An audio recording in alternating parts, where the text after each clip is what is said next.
نستعينه ونستغفره ونؤمن به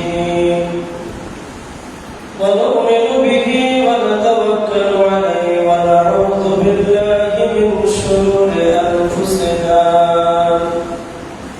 ومن سيئات أعمالنا من يهده الله فلا مضل له ومن يضلله فلا هادي له ونشهد أن لا إله إلا الله وأشهد أن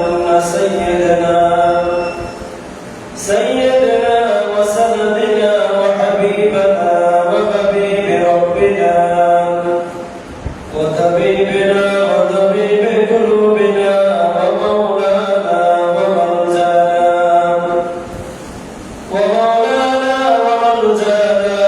محمد صلى الله عليه وسلم الذي أرسله بالحق بشيرا ونذيرا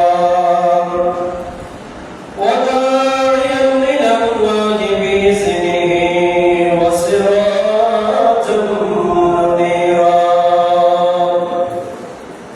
فقد قال الله تعالى في كلامه المجيد والفرقان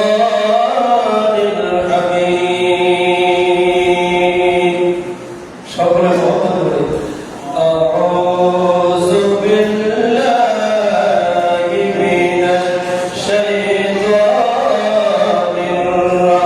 الرجيم بسم الله الرحمن الرحيم يا أيها الذين آمنوا ادخلوا في السلم كافة ولا تتبعوا خطوات الشيطان إنه لكم عدو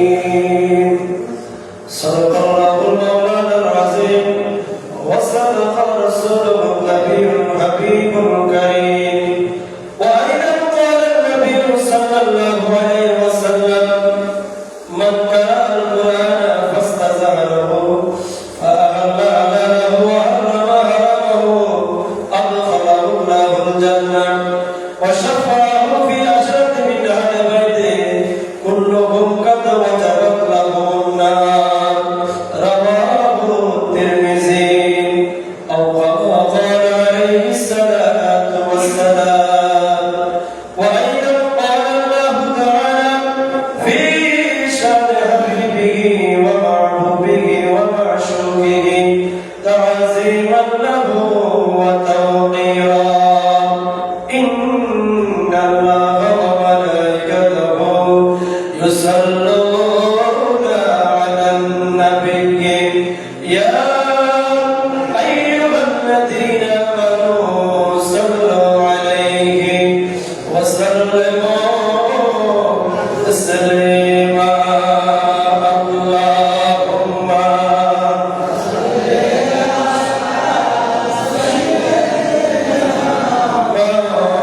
مولانا محمد وعلى آله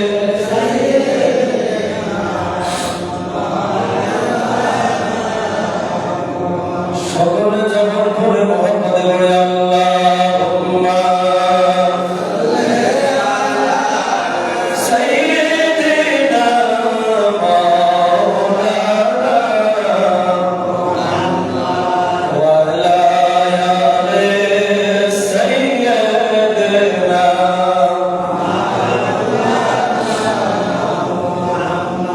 খালিক কুল আপকো मालिक कुल बना दिया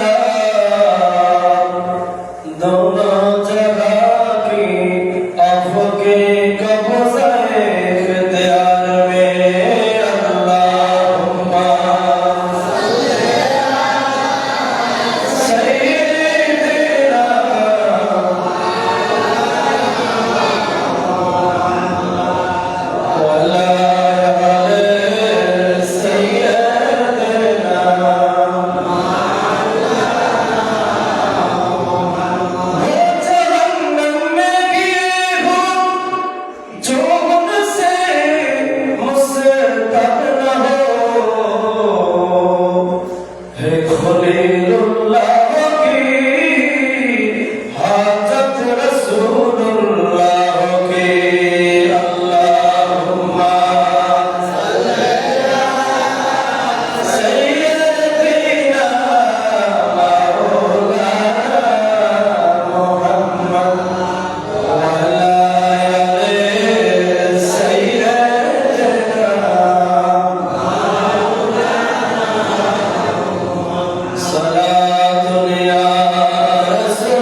তো বড় দীর্ঘ অনেক বছর পড়ালেখা, এই কারণে তো বাড়িতে আসা যাওয়া হতো।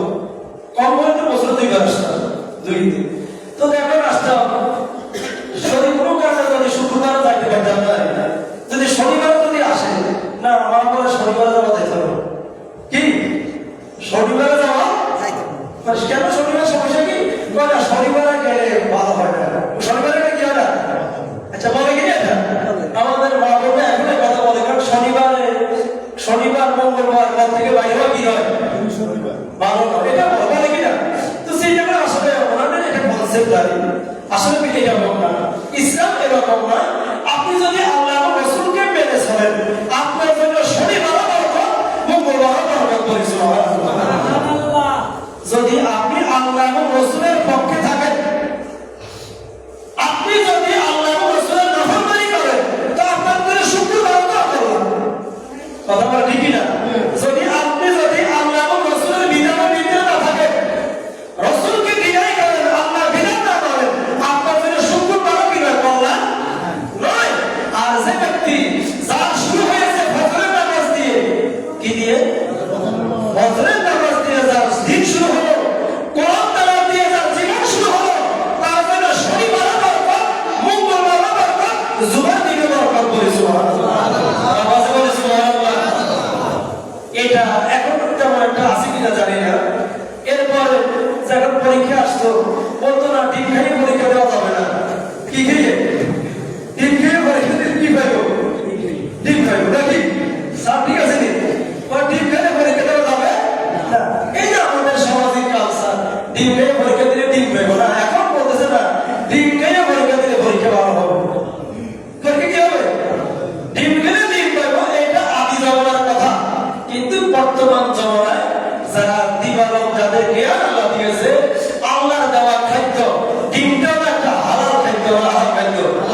হালাল যে খাদ্যটা আপনি খাবেন, যদি আপনার শারীরিক কোনো সমস্যা না থাকে, আপনি ওই হালালটা সবসময় আপনার জন্য কল্যাণ করবে। সুবহানাল্লাহ। হারাম খাদ্য যেভাবে খাবেন সেটা আপনার জন্য কল্যাণ করবে। হারামের ভিতরে কোনো কল্যাণ নাই, হালালের ভিতরে সারা দুনিয়ার সকল মানুষের জন্য কল্যাণ রয়েছে বলে। সুবহানাল্লাহ। এভাবে আরো কিছু জীবন আছে আমাদের দেশে, এই যে এই দুর্নীতি লুপ্ত হবে, ওই দুর্নীতি বাইরে দিতে হবে, বলে কিনা? আছে না?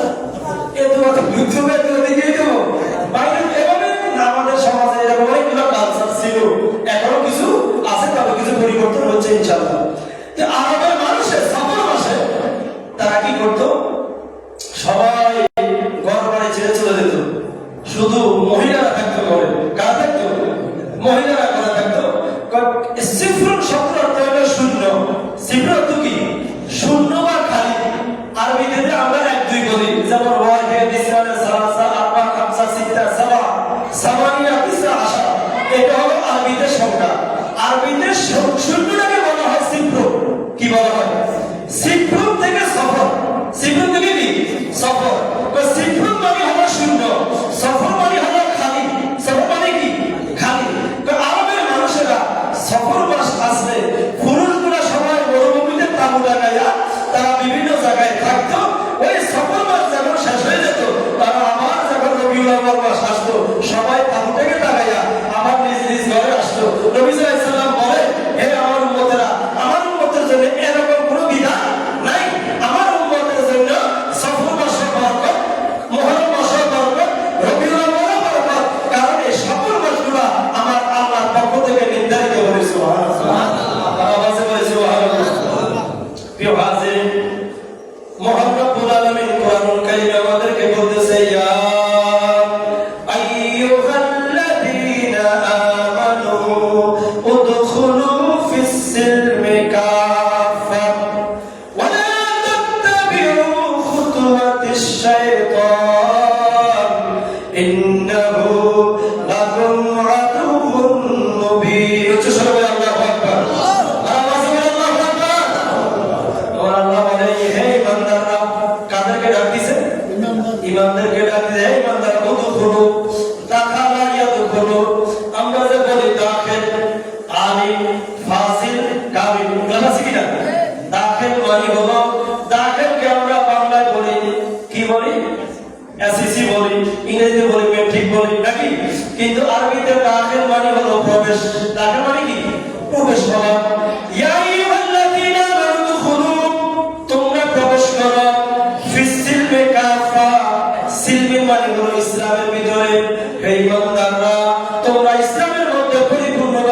প্রবেশ করা বলে সুবহানাল্লাহ। ওয়ালা তাত্তাবিউ খুতুওয়াতিশ শাইতান, তোমরা শয়তানের পথ অনুসরণ করো না, শয়তানের পথ অনুসরণ করো না। ইন্নাহু লাকুম আদুউম মুবিন, নিশ্চয় শয়তান তোমাদের প্রকাশ্য শত্রু। উচ্চ স্বরে বলে সুবহানাল্লাহ। দুশমনাল্লাহ আল্লাহুম্মা কার আছে কার শুনছি না কার শুনছি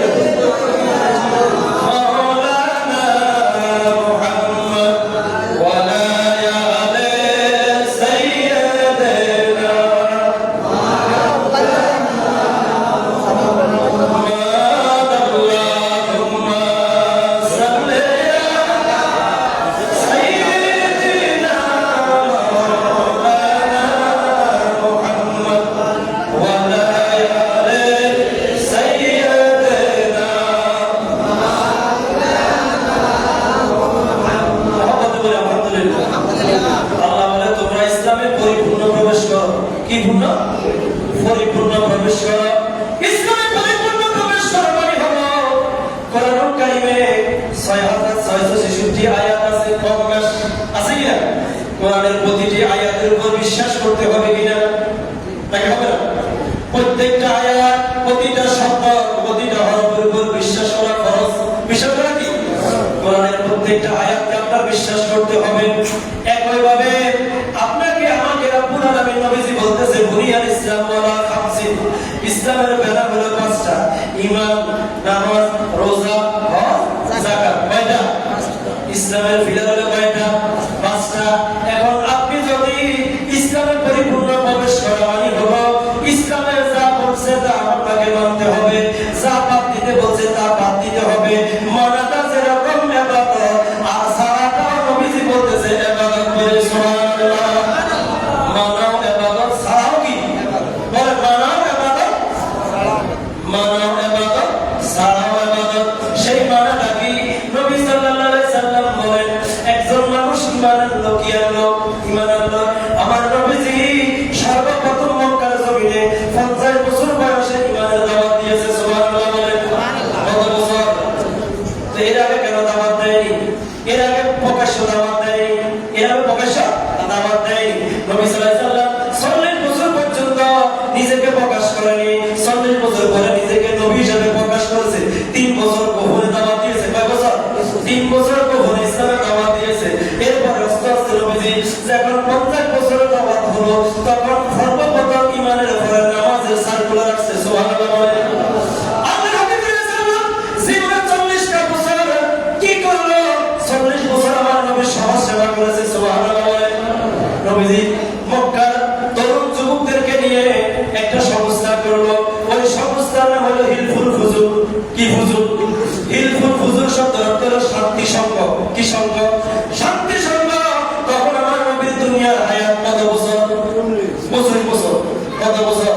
25 বছর বয়সে আমার নবী মক্কার যুবকদেরকে নিয়ে সংগঠনটা করেছে। এই সংগঠনের কাজ হলো কি? এই সংগঠনের কাজ হলো সমাজ থেকে অন্যায় দূরীভূত করা, সমাজ থেকে সমাজের মধ্যে যাতে অন্যায় কাজ হবে, মিথ্যা বলা যাবে না, গীবত করা যাবে না, পরসম্পদ লুণ্ঠন করা যাবে না, সমাজের মধ্যে যাতে বেইনসাফি কাজ হবে, এই যুবকের মাধ্যমে এই সমাজটাকে পরিষ্কার করতে হবে। নবীজি বলতেছে আমি এই সংগঠনের মাধ্যমে জীবনের 25 থেকে 40 বছর মক্কার জমিনে সমাজ সংস্কারের কাজ করেছি বলে সুবহানাল্লাহ। সমাজ সংস্কারের কাজ করা এটা আমার নবীজির সুন্নাত বলে সুবহানাল্লাহ। কার সুন্নাত? আজকে বিশ্বের ইহুদি খ্রিস্টানরা, সেই জাপান বলেন, চীন বলেন, যাদেরকে আমরা ইহুদি খ্রিস্টান বলি, তারা কিন্তু আজকে মানবতার কাজে তারা মুসলমানদের আগে ঠিকই না।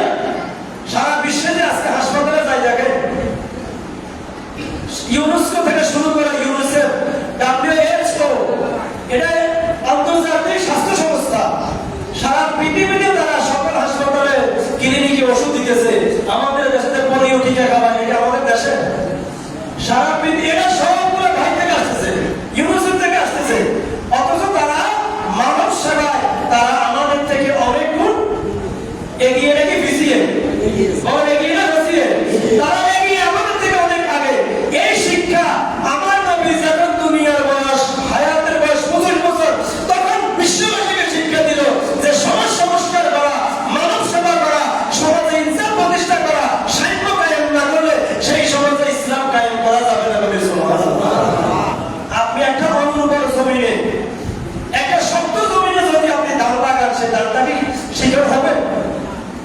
তাহলে ধান লাগানোর জন্য জমিনটাকে আগে উপযোগী করতে হবে কিনা? বড় উপযোগী করতে হবে। জমিনটাকে আপনি যত বেশি শ্বাস দিবেন, মাটিগুলো যত নরম করবেন, তখন ধানের যে শিকড়গুলো সেই মাটিতে যাবে। যদি সেটা কন্ট্রোলের মাটি হয়, সেই মাটির জায়গায় মাটি থাকবে, ধানের জায়গায় ধান থাকবে। 2 দিন পরে দেখবেন সেটা চলে গেছে। কথা বলে ঠিক কিনা? কারণ ধানের সাথে মাটির সম্পর্ক নাই।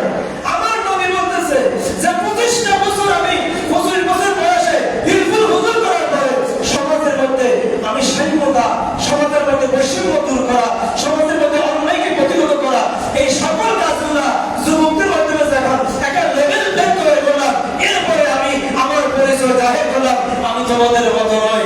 যদিও আমি আমার মা হলো আমেনা, আমার বাবা আব্দুল্লাহ, এটা যদিও জাগতিক পরিচয়, কিন্তু আমার হাকিকি পরিচয় হলো আমি হলাম রাসূলুল্লাহ। বলে সুবহানাল্লাহ। আমাদের বলে সুবহানাল্লাহ। রাসূলুল্লাহ পরিচয় দিয়েছে 40 বছর বয়সে। কত বছর বয়সে? কারণ মাটিটা আগে কি করতে হবে? নরম করতে হবে। মাটিটাকে আগে ঠিক করতে হবে। মাটি যদি ঠিক না হয়, সেখানে গাছ রুইলে হবে না। সেই নবী সাল্লাল্লাহু আলাইহি সাল্লাম আমাদেরকে মানব সেবা শিক্ষা দিয়েছে। আজকে আমরা কত ভাগ্যবান, আমরা প্রত্যেকের বাড়িঘর ঠিক আছে কিনা? বলেন আছে কিনা? যার যে ঘর বাড়ি ঠিক আছে কিনা? বলেন আলহামদুলিল্লাহ। কিন্তু বাড়িঘরে চলে গেছে, এরকম আছে কিনা? নাকি দেখতেছেন না? সবাই দেখতেছে। মুহূর্তের ভিতরে সব চলে গেল। আমরা দেখেন 1 ইঞ্চি জায়গা কেউ কাউকে ছাড়ি না, কিন্তু আগে দেখা যায় আজকে বড় লোক পর্যন্ত প্যাকেট প্রোগ্রাম বুঝতেছি কিনা? অথচ তার ব্যাংকেও টাকা আছে, তার বাড়ি গাড়ি আছে, ছেলেও বিদেশ আছে, কিন্তু দেখা যায় সেও কিন্তু আজকে আত্মনাদ করতেছে। মাছের বিষাদি শেষ, গরু শেষ, ছাগল শেষ, মুরগির ভাড়া শেষ। মুহূর্তের ভিতরে বিক্রি হয়েছে কিনা? এক ফলকে শূন্য হয়ে গেল। ইশারা কার? আল্লাহ। বাবা ইশারা কার? এই সকল রাজত্ব আজকে দেখা যায় আমরা এমন ভাবে আল্লাহর জমিনটাকে ধরে রাখছি, মনে হয় এই জমিনের বাস্তব মালিক হলো আমি। বলে নাউজুবিল্লাহ। এই জমিনের মালিক কে? আল্লাহ। বলে মালিক কে? আল্লাহ। মালিক উঠাই দাও ভাই, ডুবাই দাও। দেখাইছে কিনা? 26-এ দেখছেন আর 26-এও দেখছেন। যদিও এই এলাকাটা হয়নি, অনেক যে সমস্ত জায়গায় হয়েছে সেটা তো দেখতে পাচ্ছেন। দেখছেন কিনা? যে ঘরের ছাদের উপর পানি, মানুষ সেখানে বাসতেছে নাকি? কোথায় খাবার, কোথায় ঘুম, কোথায় অন্ন, কোথায় বাসস্থান, কোথায় চিকিৎসা? কিছু আছে নাই। নিজের সব নিজের চোখের সামনে নিজের সব অর্জিতগুলো বিলীন হয়ে গেল। লক্ষ লক্ষ টাকা, কোটি কোটি টাকার ব্যবসা বাণিজ্য সব কি শেষ হয়ে গেল। সময় কি বেশি লাগছে? বাঁচাইবার কোনো সুযোগ আছে? কোনো সুযোগ নাই। আল্লাহ যে আমাদেরকে এখনো আমাদের আবাস ভূমিগুলা, আমাদের নিজের ঘর বাড়িগুলা আল্লাহ যে এখনো সেফ রেখেছে, এটা আল্লাহর খাস দয়া করে।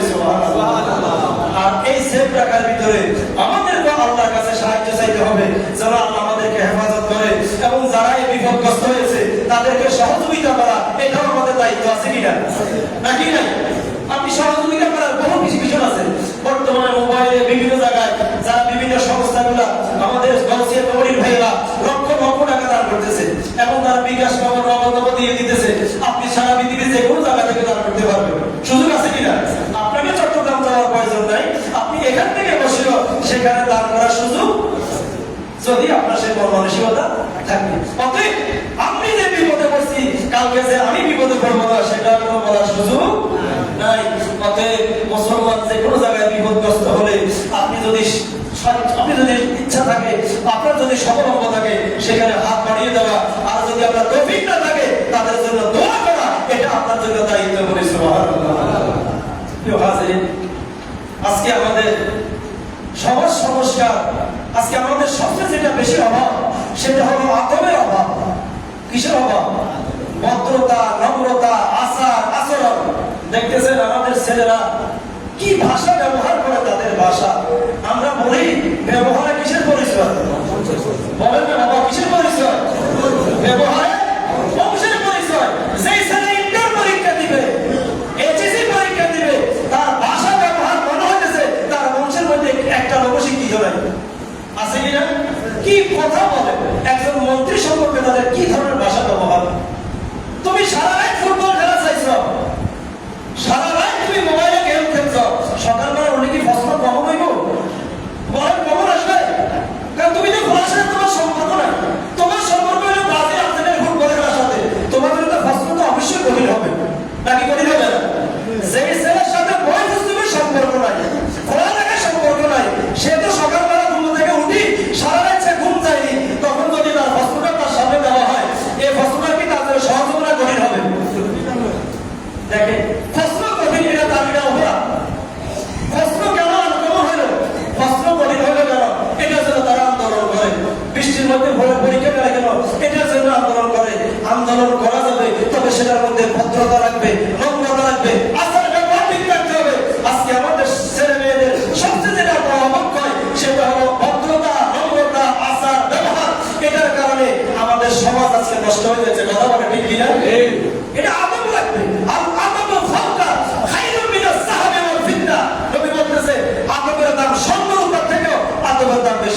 সুবহানাল্লাহ বলেন। সম্মানের উপর থেকেও আদবের দাম বেশি। যেখানে আদব নাই সেখানে আল্লাহ নাই, রাসূল নাই। যেখানে আদব নাই সেখানে কি নাই? আল্লাহ, রাসূল নাই। ওটা আদবের ভিতরে ইসলাম। বড়কে নবীজি একটা হাদিস আমাদেরকে জানিয়ে দিয়েছে, মাল্লাম ইউরহাম সাগীরানা ওয়া লাম ইউআক্কির কাবীরানা। যে বড়কে সম্মান করে না, ছোটকে স্নেহ করে না, সে আমার উম্মতের অন্তর্ভুক্ত। কার কথা? নবীজির কথা। কার কথা? গোটা বিশ্ব জাহানের যিনি শিক্ষক, গোটা কায়নাতের যিনি শিক্ষক, উনি আমাদেরকে শিক্ষা দিয়েছে যে বড়দেরকে সম্মান করবে না, ছোটদেরকে আদর করবে না, সে আমার উম্মতের অন্তর্ভুক্ত নয়। অতএব যে আমার থেকে বড় তাকে আমাকে সম্মান করতে হবে কিনা? বড় হবে কিনা? নাকি তার সামনে চেয়ারের মধ্যে ফাও তুলে বসতে হবে? হ্যাঁ, চেয়ারের পর এই ফাও তুলে বসানো কি আপনার আদব? না। যেখানে আপনার মুরব্বী আছে সেখানে আপনি চেয়ার ছাড়িয়ে দিয়ে আপনি দাঁড়াই যাবেন, এটা হলো আদব। বলবে যে বংশের ছেলে, তার ভিতরে আদব আছে। আপনার বাবার বয়সী লোক দাঁড়িয়ে রয়েছে, আপনি চেয়ারে বসে নিলেন, এটার নাম কিন্তু আদব নয়। এটার নাম কি নয়? আদব নয়। আদবের নাম এত দাম। আজকে আমাদের ছেলে মেয়েদের কাছে আদব নাই। শিক্ষার আগে আগে আদবের দরকার আগে, এরপরে হলো শিক্ষা। আদব যেখানে নাই সেখানে জ্ঞান অর্জন করে ওই জ্ঞানটা নলেজ ইজ পাওয়ার হবে না, এটা পাওয়ারের বিপরীত হবে। নলেজ ইজ পাওয়ার, জ্ঞান হলো আলো। আলো মানে কি? যেখানে আদব থাকবে, যেখানে ভদ্রতা থাকবে, যেখানে নম্রতা থাকবে, যেখানে আচার ব্যবহার থাকবে, যেখানে বড়র প্রতি শ্রদ্ধা থাকবে, ছোটর প্রতি স্নেহ থাকবে, এটার নাম হলো জ্ঞান, এটার নাম হলো নলেজ, এটার নাম হলো আলো। বলে সুবহানাল্লাহ। না হলে সেটার নাম আলো নয়। আমরা বলি না জ্ঞান হলো আলো, আল ইলমু নূর। আর ইলমু কি? নূর। এর একটা আলো। সেই আলো মানে কি? আলো মানে হলো যেখানে সাম্য থাকবে, যেখানে ভদ্রতা থাকবে, আচার নেয়াজ থাকবে। সেই শিক্ষা আমার নবী আমাদেরকে শিক্ষা দিয়েছে। আত্মিবনি রব্বি ফাআহসানা তা'দিবা। আমার প্রভু আমাকে সর্বশ্রেষ্ঠ আদব শিক্ষা দিয়েছে। বলে সুবহানাল্লাহ। আর আওয়াজে বলে সুবহানাল্লাহ। অতএব দুনিয়া যত কিছুই করেন, আদবের দাম অনেক বেশি। আদবের দাম কি? অনেক বেশি।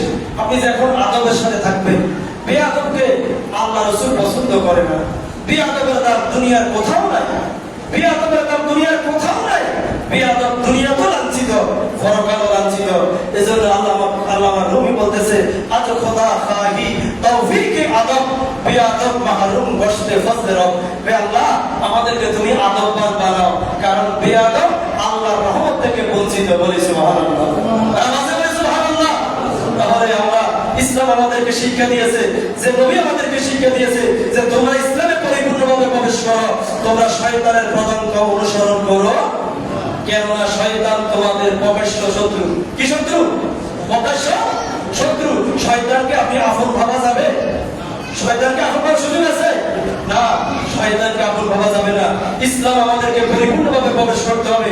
নবীজি যেটা বলেছে সেটা অবশ্যই করতে হবে।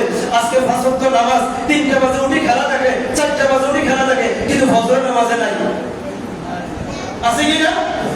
বল আছে কি না? মুসলমানের ছেলে সারা রাত থেকে খেলা থাকে, কিন্তু ফজরের সালাতে নাই। কি জবাব তুমি মাওলার কাছে দিবা? জবাব দেওয়ার কোনো সুযোগ আছে? কোনো সুযোগ নাই। এটা শয়তানের পদাঙ্ক অনুসরণ করা যাবে না। যেই খেলা তোমাকে আল্লাহ এবং রাসূল থেকে দূরে রাখে, ওই খেলার কাছেও যাওয়া যাবে না। যেই খেলা আমাকে আল্লাহ রাসূল থেকে বিপরীতে দূরে রাখে, ওই খেলার কাছেও যাওয়া যাবে না। আল্লাহ পাক আমাদের সকলকে, নবীজি যেটা বলেছে পাঁচ ওয়াক্ত নামাজ পড়তে হবে, ওই নামাজের ভিতরে আদব আছে, নামাজের ভিতরে ভদ্রতা আছে, নামাজের ভিতরে শিষ্টাচার আছে, নামাজের ভিতরে ধৈর্য আছে, এই নামাজের ভিতরে দুনিয়া এবং আখিরাতের কল্যাণ আছে। বলে সুবহানাল্লাহ। আর আওয়াজে বলে সুবহানাল্লাহ। কল্যাণ আছে কিনা? কল্যাণ আছে কিনা? নামাজের ভিতরে সবকিছু নিয়ত আছে। এজন্য তো মুয়াজ্জিন বলে হাইয়া আলাস সালাত, বলে কিনা? এরপর বলে কি? হাইয়া আলাল ফালাহ। ও দুনিয়ার মানুষেরা, নামাজের দিকে আসো, নামাজের দিকে আসো, নামাজের দিকে আসো। এরপর উত্তর দিতেছে হাইয়া আলাল ফালাহ। ও দুনিয়ার মানুষেরা, কল্যাণের দিকে আসো। তুমি নামাজ যদি পড়তে আসো, তোমার জন্য কল্যাণ হবে। নামাজ যদি পড়ো, তোমার দুনিয়া সুন্দর হবে, আখিরাত সুন্দর হবে, পরিবার সুন্দর হবে, সবকিছু তোমার সমাধান। নামাজের ভিতরে যদি তুমি আল্লাহকে দেখতে পারো, তাহলে আল্লাহ রাব্বুল আলামিন এই নামাজের ভিতরে তোমার সকল সমস্যা সমাধান হয়ে যাবে। বলে সুবহানাল্লাহ। নামাজে বলে সুবহানাল্লাহ। আল্লাহ পাক আমাদের সকলকে পাঁচ ওয়াক্ত নামাজ যথাসময় পড়ার তৌফিক দান করে। সকলে বলি আমিন। প্রিয় হাজিরিন, আজকে আমি আসলে আমার মনটা আসলে কিছু ভালো না। আমি আসার সময় আমার মাকে হাসপাতালে আজকে সকাল খুব ভোরে আসছি, একবার সকাল ভোরে ভোরে বৃষ্টির ভিতরে রওনা হয়েছি। আমার মা এখনো হাসপাতালে আছে, মনোরঞ্জ উপজেলা হাসপাতালে। হঠাৎ করে ডায়রিয়া রাতে 1:30 বাজে নিয়ে গেছে। সবাই দোয়া করবেন। আসলে পৃথিবীতে আমরা এই দুটি জিনিসের প্রতি আমাদের অনেক সমস্যা। আমরা মা এবং বাবাকে যথাযথ মূল্যায়ন করি না। বাবা গিয়েছে 1 থেকে 1 বছর কয়েক মাস হয়েছে, এখন মা বারবার অসুস্থ হয়েছে, বারবার অসুস্থ থেকে পড়ে। এই যে মা এবং বাবা পৃথিবীতে কত যে আল্লাহর রহমতের যে কত যে কান্ডি আল্লাহ তাদেরকে দিয়েছে, পৃথিবীর কারোর সাথে এদের তুলনা করা হবে না। হবে একটা সন্তান বারবার অ্যাক্সিডেন্ট করতেছে, বারবার দেখা যায় মা বাবার ক্ষতি করতেছে, তারপর মা বাবা দেখা যায় ওই ছেলেটাকে বারবার বুকে টানি নেয় কি জানে, হ্যাঁ ওই মা ওই বাবা। এজন্য বলবো বাবা, মা এবং বাবার সাথে আপনি যদি সদাচরণ করেন, এই দুইটা জিনিসকে যদি মজবুত করে যদি ধরে রাখতে পারেন, এই দুইটার ভিতরে আপনার ইহকাল এবং পরকাল দুটোই এখানে নিহিত আছে বলে সুবহানাল্লাহ। মা এবং বাবা আল্লাহ দেওয়া খাস নিয়ামত। আল্লাহ দেওয়া কি খাস নিয়ামত। 2 বছর গর্ভে ধারণ করেছিলেন মা, সহ্য করেছিলেন মায়ের কত যন্ত্রণা। 2 বছর গর্ভে ধারণ করেছিলেন মা, সহ্য করেছিলেন মায়ের কত যন্ত্রণা। সেই মাকে কষ্ট দিলে, সেই মাকে কষ্ট দিলে খোদার আরাজ সটালে। মা কেন এত দামি জানে না সকলে, একটু মহব্বতে বলে মা কেন এত দামি জানে না সকলে। জানতা যদি পড়তো খুলে কোরআন হাদিস খুলে, একটি হজের সওয়াব মিলে, একটি হজের সওয়াব মিলে। মাকে একবার দেখিলে, দেখিলে মা কেন এত দামি জানে না সকলে। ও মা কেন এত দামি জানে না সকলে। বর্ষা শীতে মায়ের কোলে মূত্র ত্যাগ করিলে, দৌত করে মায়ে আমায় কুসুম গরম জলে। কথা বলে ঠিক কিনা? বর্ষা শীতে মায়ের কোলে মূত্র ত্যাগ করিলে, দৌত করে মায়ে আমায় গরম জলে। কনে কনে শীতকে ভুলিয়া, কনে কনে শীতকে ভুলিয়া মা দোয়া করে। মা কেন এত দামি জানে না সকলে। ও মা কেন এত দামি জানে না সকলে। মা কেন এত দামি জানে না সকলে। মা কেন এত দামি জানে না। মহব্বতে বলে আলহামদুলিল্লাহ। আল্লাহ পাক আমাদের সকলকে মা এবং বাবার সঠিক যারা কদর করতে পারি। মা এবং বাবার দোয়া ছাড়া কোন জায়গায় সফল হতে পারবেন না। জীবনে যত জায়গায় যাবেন, এই দুইটা যদি আপনার পাশে যদি না থাকে, কোন জায়গায় ইজ্জত পাবেন না, সম্মান পাবেন। আল্লাহ আমাদের সকলকে যেন, বিশেষ করে যুবকদেরকে বলবো, আমরা দেখা যায় অনেক সময় বিবাহ শাদী করার পর মায়ের সাথে খারাপ ব্যবহার করি, মা বাবাকে ভুলে যাই। 2 দিনের স্ত্রীকে ভাইয়া, আসলে যে স্ত্রী আপনার শ্বশুর সবসময় থাকবে না, কিন্তু মা সবসময় আপনার কাছেই থাকবে। অতএব কোন অবস্থায় স্ত্রীকে ভালোবাসবেন, এটা আমার নবীদের শিক্ষা। তবে সেই স্ত্রীকে ভালোবাসতে গিয়ে জান্নাতটাকে বাদ দিয়ে না, জান্নাতটাকে মাইনাস করবেন না। আমার নবীজি তো স্ত্রীকে মহব্বত করা শিক্ষা দিয়েছে, দিয়েছে কিনা? অতএব স্ত্রীকে মহব্বত করতে গিয়ে মা বাবার কলিজার ভিতরে আঘাত দিবেন না। আপনার দুনিয়াও শেষ, আখিরাতও শেষ। আল্লাহ আমাদের সকলের মা বাবা যাদের অন্ধকার কবরে, তাদেরকে জান্নাতবাসী করে সকলে বলি আমিন। যাদের মা বাবা জীবিত আছে, সবাইকে সুস্থতা এবং ঈমান এবং দীর্ঘ হায়াত দান করে সকলে বলে আমিন। ওয়া মা তাওফীকি ইল্লা বিল্লাহ। সকলে আমার মায়ের জন্য দোয়া করবেন। আসসালামু